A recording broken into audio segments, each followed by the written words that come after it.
Good morning students. बेटा मैं doctor Babita Yadav, सह आचार्य भूगोल विभाग, राजकीय लाल बहादुर शास्त्री महाविद्यालय कोटपुतली से हूँ और मैं आज आपको भूगोल विषय में राज्य की प्रमुख नहर सिंचाई परियोजनाओं के बारे में बताऊंगी। उसमें भी विशेष रूप से इंदिरा गांधी नहर परियोजना के बारे में आज अपन चर्चा करेंगे। सबसे पहले तो इंदिरा गांधी नहर परियोजना राजस्थान की मरुभूमि को सिंचित करने की बहुत ही बड़े स्केल पर एक परियोजना है। ये राजस्थान के मरु प्रदेश को हिमालय के जल से हरा भरा करने की एक महत्वाकांक्षी परियोजना है, जो सर्वप्रथम बीकानेर रियासत के मुख्य सिंचाई अभियंता जो कंवर सेन थे, चीफ इंजीनियर जो थे, उनकी देखरेख में 1948 में प्रस्तुत की गई थी। इसका जो प्रमुख उद्देश्य था वो था रावी और व्यास नदियों के जल को राजस्थान तक पहुंचाना और इसमें यहाँ की पेयजल की समस्याएं, मरुस्थलीकरण को रोकना, पर्यावरण में सुधार, इसी प्रकार से रोजगार के अवसरों में वृद्धि करना, पशुधन संवर्धन योजना और कृषि के उत्पादन को बढ़ाना इसका प्रमुख उद्देश्य था। इसीलिए ये एक बहुउद्देश्य परियोजना भी कहलाती है। भारत सरकार ने इस दिशा में सर्वप्रथम 1952 में हरिके बैरेज का निर्माण किया और सतलुज और व्यास नदियों के संगम पर यहाँ से इंदिरा गांधी नहर निकाली गई। इसमें 1954-55 में सबसे पहले 20 लाख हेक्टेयर भूमि को सिंचित करने की योजना थी, जिस पर लगभग 66 करोड़ रुपए व्यय होने का अनुमान था।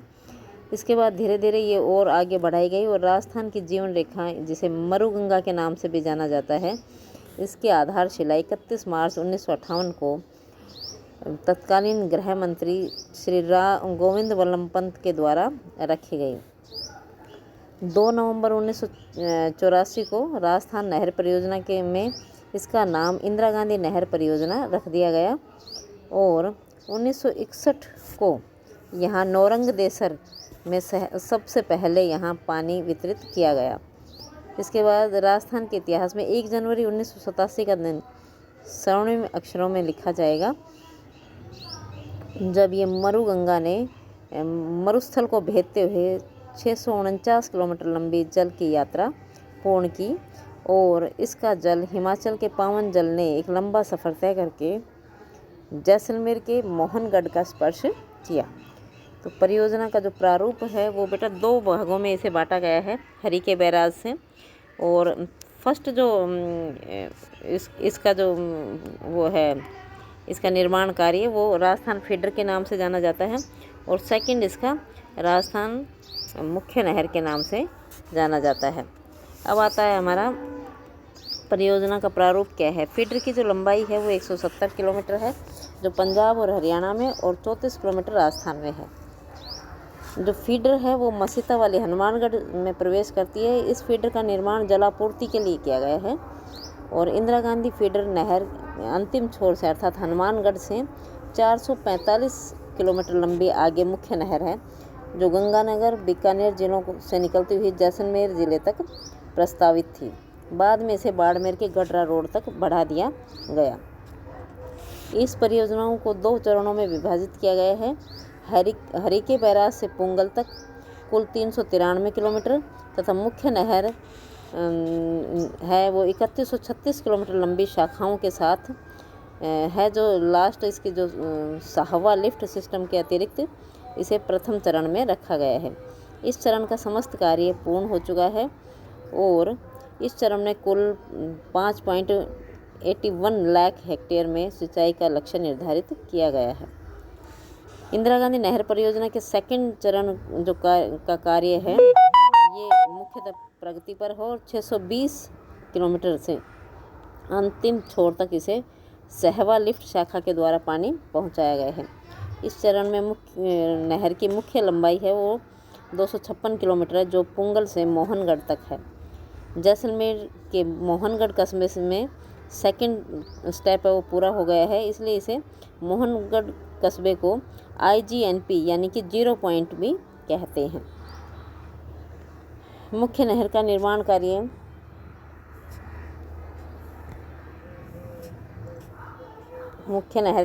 कार्य ये देखिए, ये मुख्य नहर का आपके अंडर लिफ्ट और अंडर फ्लो के अंतर्गत आता है। जो लिफ्ट शाखाएं हैं वो बेटा देखिए इधर हरियाणा की तरफ से हैं, और जो अंडरफ्लो का एरिया है वो पाकिस्तान की ओर है। लिफ्ट शाखाएं में रायसर है, नौहरगढ़ शाखा, लूणकरणसर, नाहर साहवा, सरदार शहर की तरफ जो भी शाखाएं हैं वो अंडर लिफ्ट हैं। Kolayat lift system, Phalodi lift system, ये सारा दिखाया गया है इसमें। ये देखिए पोखरण लिफ्ट सिस्टम ये, और अंडरफ्लो है वो पुंगल प्रणाली, और ये देखिए इधर की तरफ दिखाया गया है अनूपगढ़ प्रणाली, पुंगल प्रणाली। ये सारा पाकिस्तान की तरफ का जो एरिया पड़ता है अपने, वो पूरा का पूरा अंडरफ्लो है। तो इधर पानी को ऊपर उठाकर नहर में डालना पड़ता है, जबकि उधर नेचुरल फ्लो के अंतर्गत पानी आगे तक पहुंच जाता है। और ये देखिए बाड़मेर में लास्ट पॉइंट दिखाया गया है, गडरा रोड बाड़मेर में। और इस तरह से इस नहर के बाईं ओर का जो इलाका है लिफ्ट नहरों का, ये 7 लिफ्ट नहरें बनाई गई हैं इसमें। ये इसमें आपको मैप में दिख रहा है।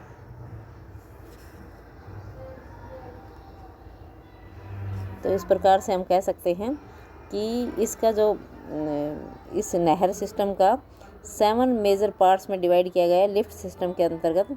इसके बाद है 1975 के नियम 7 में उपनियम के अनुसार कुछ विशेष इसको सुविधाएं दी गई हैं, जिसमें अस्थायी कृषि पट्टा धारक, उसी गांव के भूमिहीन व्यक्ति, उसी जिले या राज्य सरकार के अंत्योदय योजना के अंतर्गत आने वाले कृषि स्नातक या भूतपूर्व सैनिक, अनुसूचित जाति जनजाति के व्यक्तियों को इनका पट्टा जारी करने का प्रावधान किया गया है। इसके अतिरिक्त ये इंदिरा गांधी नहर परियोजना की जो पेयजल परियोजनाएं भी हैं, इसमें कवरसेन लिफ्ट योजना है, जिसमें ये 1989 में कवरसेन लिफ्ट परियोजना के नाम से बीकानेर शहर और उसके लगभग 225 गाँवों को पेयजल की सुविधा उपलब्ध करवाई गई है। राजीव गांधी लिफ्ट परियोजना है, जिसमें जोधपुर शहर और उसके रास्ते के 158 गाँवों को पीने का पानी उपलब्ध करवाया गया है। इसी प्रकार से 2019 में जोधपुर, बाड़मेर और पाली जिले के जिले के गाँवों को पीने का पेयजल उपलब्ध करवाया गया है, और 75 लाख आबादी के लिए पेयजल की मांग की आपूर्ति की जा रही है। इसके साथ ही अपन नेक्स्ट करेंगे अगले लेक्चर में। थैंक यू बेटा।